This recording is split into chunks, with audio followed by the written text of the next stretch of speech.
미국 해외법인을 이미 설립한 기업들과 이야기를 나눠보면 문제는 대부분 설립 단계에서 발생하지 않습니다. 미국 법인 설립 절차는 비교적 명확하고 예상 범위 안에서 끝나는데요. 하지만 운영이 시작된 이후 현지 국가에 맞는 보고 체계, 자금 흐름, 세무 정합성에서 큰 차이가 벌어지죠. 결국 해외 진출을 시작할 때 법인들이 경계해야 하는 건 현지 사업을 위한 설립 이후의 구조입니다. 대부분의 기업은 법인 설립을 완료한 뒤 세무, 회계, 자금, 인력을 각 영역별로 분리하여 운영합니다. 그래서 초기 해외 법인의 매출이 발생하기 전까지는 문제가 드러나지 않습니다. 하지만 해외 매출이 일정 수준을 넘는 순간 구조적 충돌이 발생합니다. 해외 법인의 구조적인 문제는 크게 세 가지로 볼 수 있는데요. 첫 번째 충돌은 해외 법인과 기존 국내 법인 간의 세무회계 기준 불일치입니다. 현지 기준 재무제표와 한국 법인 간의 연결 기준 재무제표가 동일하지 않은 경우인데 이 차이를 사후 조정 방식으로 맞추기 시작하면 조정 과정이 반복되면서 누적되기 쉽습니다. 이건 단순한 회계 기술의 문제가 아니라 보고 시점이 늦어지고 숫자의 확정성이 떨어지기 때문이죠. 두 번째 충돌은 해외 법인의 자금 흐름입니다. 예를 들어 해외에서 발생한 이익이 현지에 유보되는지, 배당으로 이전되는지, 그리고 이전 가격 구조로 한국에 이동되는지 이 모든 것들이 처음부터 설계되어 있지 않으면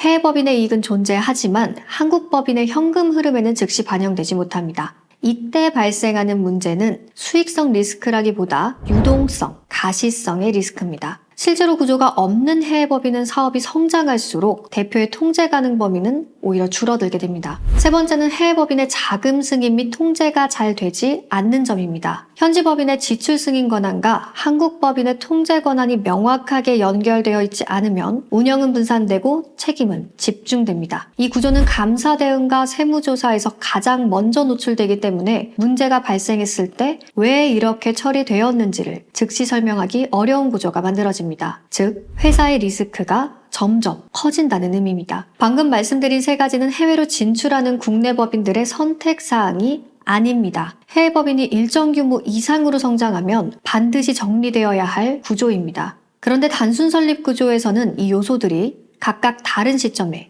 다른 기준으로 다른 외부 전문가에 의해 관리됩니다.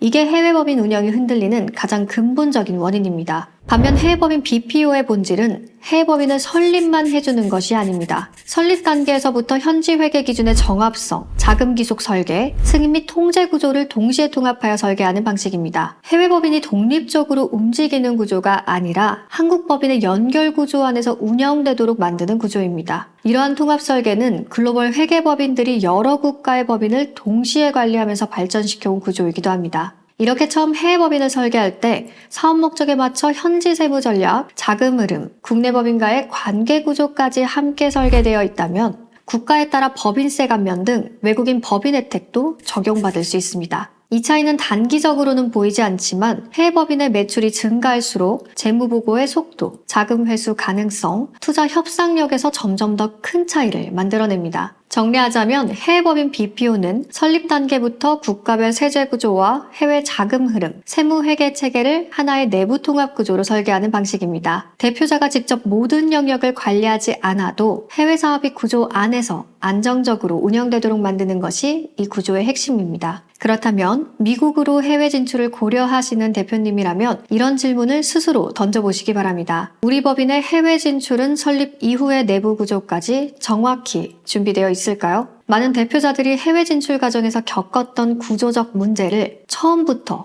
설계 단계에서 정리하는 방식이 해외 법인 BPO라고 볼 수 있습니다. 오늘도 영상 봐주셔서 감사합니다.